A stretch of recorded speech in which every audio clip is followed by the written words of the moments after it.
Here's why I'm still buying the native token of MultiversX called EGLD, and why I do believe that $1,000 is still my most bullish case price target scenario for EGLD during the peak of this bull run. And of course, nothing I say is financial advice nor a guarantee, but I first want to get into why I'm actually buying EGLD, because a lot of attention as of right now is on some random nonsense caca projects like Ethereum. We take a look at BNB. Now, why do I say they're caca? First of all, you have to take into consideration how, in terms of a purely investment standpoint of view, and of course, again, not a financial advisor, but the way I view it is that BNB market cap is around $90 billion. Now, that's way too high, right? You take a look at Ethereum. Market cap is around, $360 billion. Now, this is all great for people who got into BNB Ethereum years ago, but as of right now, why would I get into that? That makes absolutely no sense. Keep in mind, if EGLD were to go to the price of $1,000, considering its current circulating supply, market cap at that point would be around $27 billion, which really isn't all that bad. I mean, this is over $60 billion less than Dogecoin's all-time high market cap. But yeah, besides that point, that's over a 20x from here. So, is it logical for something like BNB to do over a 20x during the peak of this bull? Absolutely not. The market cap would be way too high. Can Ethereum do even a 10x during the peak of this bull from here? I think absolutely not. It could do okay, but over 10x, let alone over a 20x, pretty much impossible. At least that's the way I view it, again, during the peak of this bull. You take a look at what's more likely, right, to do over a 20x during the peak of this bull. Is it BNB, Ethereum, or EGLD? Out of the three options, there's only one that stands out, and that is, of course, EGLD. At least that's the way I view it.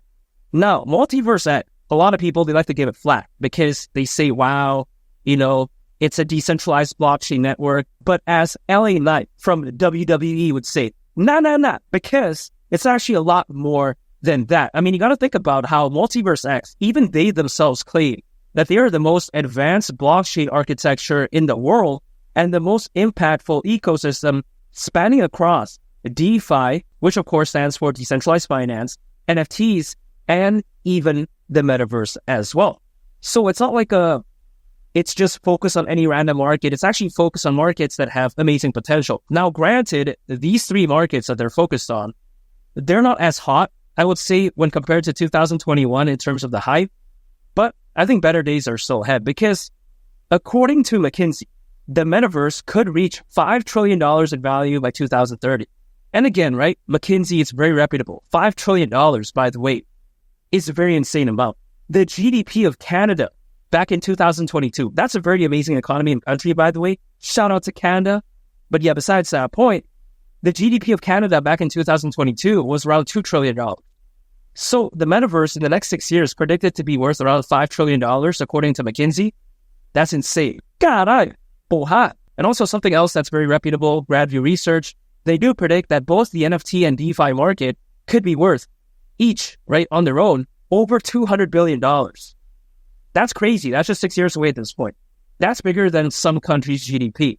So yeah, I mean, the markets that, MultiversX is focused on, they clearly have the potential to be bigger than the GDP of countries. That's ridiculous.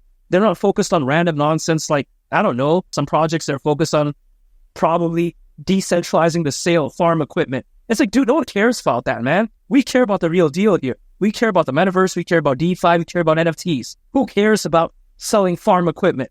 I mean, and let's not forget, MultiversX is even carbon neutral as well, which, by the way, is on par with that of something like even Algorand, which is also carbon neutral.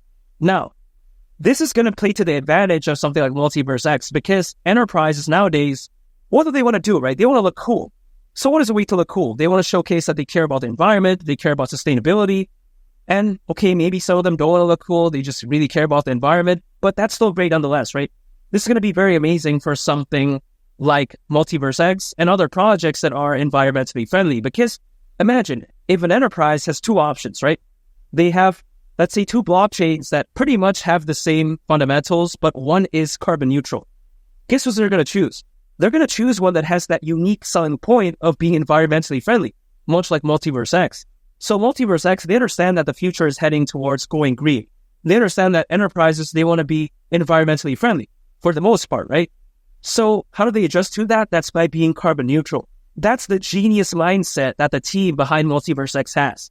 They're not just some random dudes in their mom's basement eating Cheetos, Doritos, Papa John's pizza, and then working a part-time shift at Chipotle or El Pollo Loco or something like that. They're not doing that, man. They're actually real deal individuals. They care about the world, the environment. They care about the project that could be so massive in the future, right? In the DeFi, NFT, and metaverse space, which is why they're focused on that. And they understand that, hey, this is where the future is heading. Yeah, sure, these markets, they're down right now. But as the old saying goes in Portuguese, right?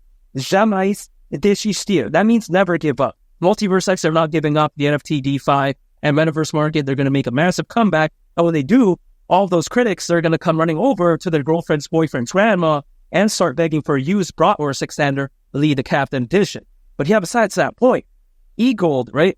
I think it could shock the world during this bull run because I do believe that this bull run could look so spectacular. I mean, as of right now, nearly 600 million crypto owners, which is more than ever before in history, which is insane if you ask me.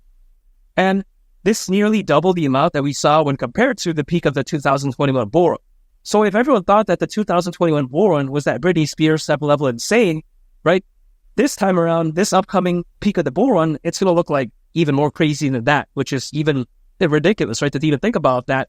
But yeah, besides that point, you know, when there's over 500 million crypto owners this altcoin season, the sky's the limit. Now, as to how soon, typically the peak of the altcoin season is anywhere between 6 to 18 months after a Bitcoin halving event. The Bitcoin halving event did, of course, happen last month in April. So 6 months, best case scenario, October of this year. Worst case would be October of next year, 2025. Now, that seems kind of a long time, but again, there's a time range there.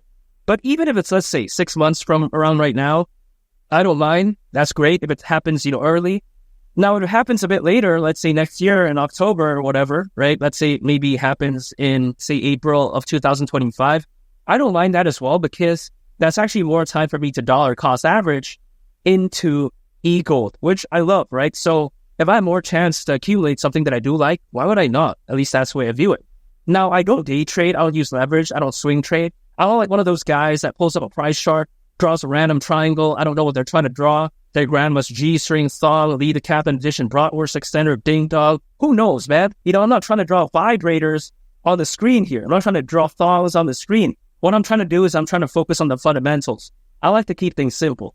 I just acquire, I hold, and I just wait for the peak of the bull run. That's it. EGLD at the price of $1,000 wouldn't surprise me whatsoever, especially when I consider just how special MultiversX is.